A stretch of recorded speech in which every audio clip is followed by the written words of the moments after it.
Journey of Fear. In 2005, an old farmhouse in a small town in Wisconsin was sold. It was bought by a young couple, Michael and Sarah, who moved into the farmhouse in search of peace, away from the hustle and bustle of the city. The place was near dense forests, and there was no one around. The first few days were peaceful, but gradually, strange things started happening.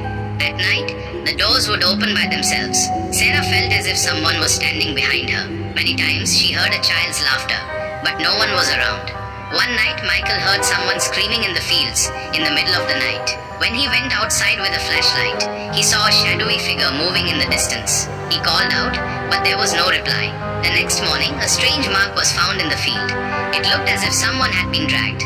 Sarah's condition started to deteriorate. She remained frightened all the time. She said that she saw the shadow of a woman who kept crying, and sometimes came close to her and mumbled something. But her voice was not audible.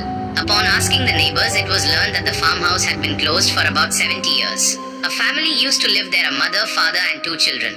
One night, a terrible fire broke out in the house, and the whole family burned to death. But the strange thing was that no one's body was found. Locals believe that the spirits of that family still wander in the same farmhouse. Michael called a paranormal expert. He said, "There is no spirit here, but a power that has imprisoned these spirits. This land is cursed." An attempt was made to perform a ritual at night, but during that time all the glass in the farmhouse shattered. The doors started opening and closing violently, and Sarah was attacked by someone. Blue marks appeared on her body. The next day, the couple left the house and never returned. Locals say that in the darkness of the night, if anyone goes near that farmhouse, they definitely hear someone crying and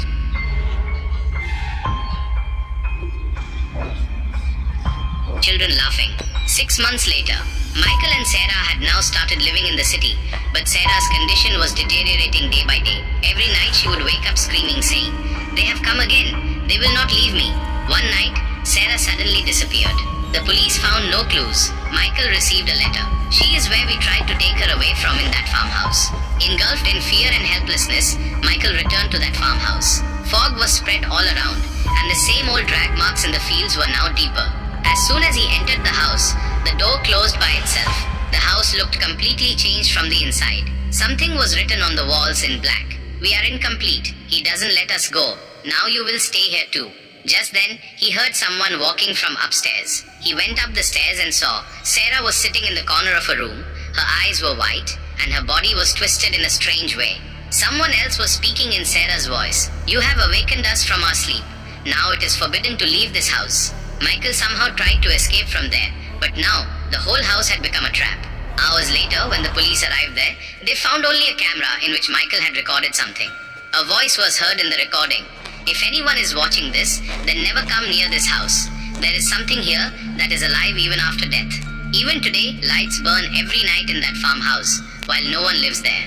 Update related to previous events. The police found nothing besides the camera. Michael and Sarah were both declared missing. But some villagers living near the farmhouse said that they had seen a man waving his hand for help from the window of the farmhouse many times at night. A new character enters, Eliza. Eliza is a paranormal researcher who travels to the most mysterious places in America to investigate real events. She gets Michael's footage and becomes interested in this case. Eliza's entry. Eliza reaches the farmhouse with her camera crew. As soon as she steps into the house, her machines detect high radiation and strange energy. A new message appears on the walls inside the room. He has now awakened. Eliza finds an old basement that no one had seen before. Upon going down, they see a black, thick smoke, and in the basement they find an old book of shadows. It is written in the book, "The one who sacrificed on this land keeps the souls bound." This farmhouse is no ordinary house. It is a gateway to the realm of darkness. Eliza understands that this house is not just about ghosts, but is connected to an ominous occult power. The final confrontation. Eliza prepares for a ritual that night, but as soon as she starts the ritual, Sarah's spirit appears. Now she is completely under the control of some power. Sarah's spirit speaks angrily. "You will not understand. No one leaves from here. We are all fuel for him." Just then, Eliza sees a crack. It is opening in the basement floor, as if another world is peering out of it. She recites the last mantra, and there is an explosion-like experience. The whole farmhouse starts to shake. Voices start screaming, as if hundreds of souls are trying to break free at once. Did Eliza survive?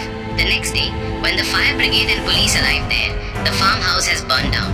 No one is there except for a camera in which Elisa's last sentence was recorded. If anyone is watching this recording, then understand, this place was never just a house. It was a gateway to hell.